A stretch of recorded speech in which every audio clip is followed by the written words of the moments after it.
Halo adik-adik, pernah nggak kamu berpikir gimana sih kita sampai sekarang ini tahu bagaimana tentang kehidupan pada masa lampau? Misalnya pada kerajaan maritim, saat Hindu-Buddha, atau pada masa kerajaan Islam di Indonesia. Atau bahkan sebelum mengenal aksara. Nah, kita kan sudah lama mengenal sejarah mulai dari SMP mungkin ya. Semua ilmu-ilmu yang kita sudah dapatkan dalam sejarah tentunya bersumber dari sesuatu. Nah, sesuatu itu adalah sumber sejarah. Sumber sejarah ini banyak adik-adik. Yang akan kita pelajari adalah historiografi atau penulisan sejarah. Nah, pada zaman dulu, pada masa Hindu-Buddha atau pada masa kolonial, sudah ada beberapa orang yang membuat penulisan sejarah meskipun itu dalam bentuk sederhana, dimulai dari bentuk sederhana hingga pada zaman modern atau historiografi modern. Nah, dari historiografi baik itu tradisional, kolonial, dan modern menjadi sumber pengetahuan kita untuk mengetahui tentang kehidupan pada masa lalu. Historiografi berkembang dari masa ke masa. Hal ini dapat dilihat dari peninggalan-peninggalan dari masa lampau yang sangat menakjubkan. Beberapa warisan tersebut dapat kita lihat seperti Candi Borobudur, prasasti-prasasti lain, dan teks-teks kuno. Melihat peninggalan masa lampau yang begitu banyak, maka kita perlu untuk melakukan penulisan sejarah. Penulisan sejarah atau historiografi. Nah, historiografi sendiri terbentuk dari dua kata, yaitu histori dan grafi. Histori artinya sejarah dan grafi artinya tulisan. Nah, historiografi merupakan pandangan sejarawan terhadap peristiwa sejarah yang dituangkan di dalam penulisan, di mana penulisnya itu akan dipengaruhi oleh situasi zaman dan lingkungan kebudayaan ketika sejarawan itu hidup.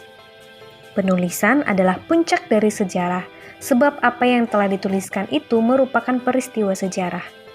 Penulisan sejarah dibangun dari fakta-fakta yang ada dan direkonstruksi ulang oleh para sejarawan. Setiap perkembangan historiografi memiliki karakteristik, metode, dan motivasi penulisan yang berbeda-beda satu dengan yang lain. Jenis historiografi yang pertama adalah historiografi tradisional.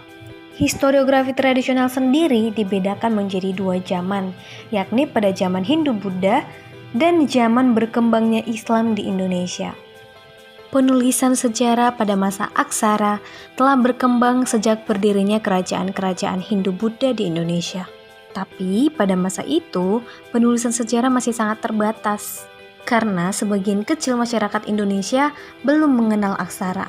Dan biasanya yang sudah mengenal aksara adalah kalangan Brahmana atau para pemuka agama dan juga raja-raja atau bangsawan. Historiografi tradisional pada zaman Hindu-Buddha masih terbilang sangat sederhana.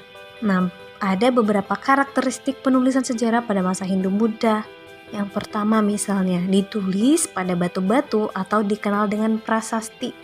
Yang kedua, naskah-naskah kuno yang bisa ditemukan adalah naskah-naskah dari kerajaan-kerajaan terakhir seperti Mataram dan Majapahit.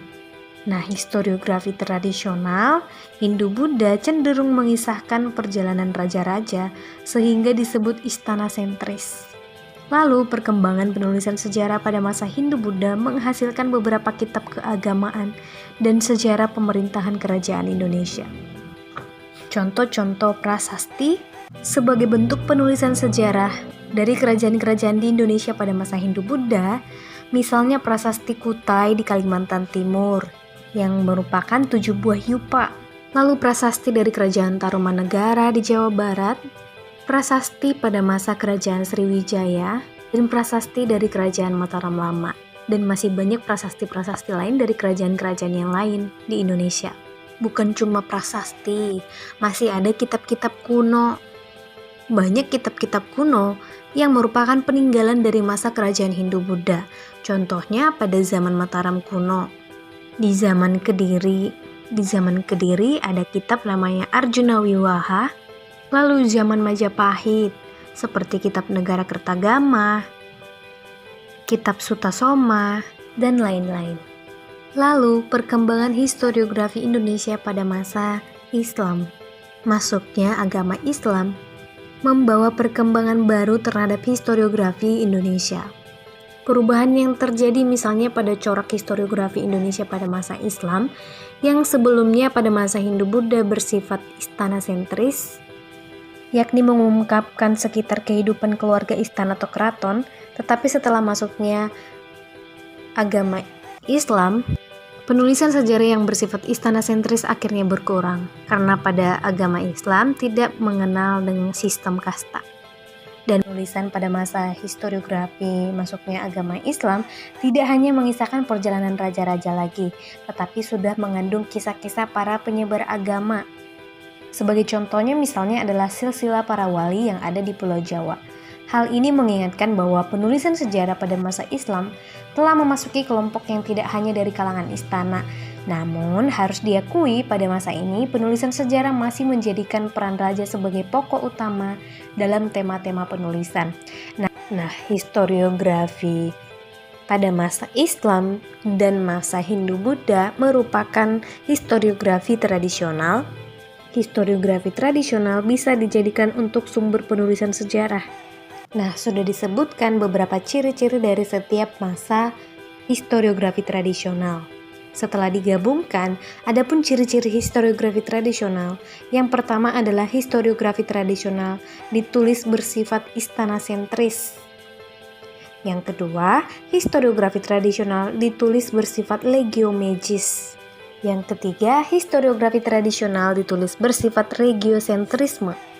Artinya, historiografi tradisional ditulis lebih menonjolkan regio atau kekuasaan suatu kerajaan.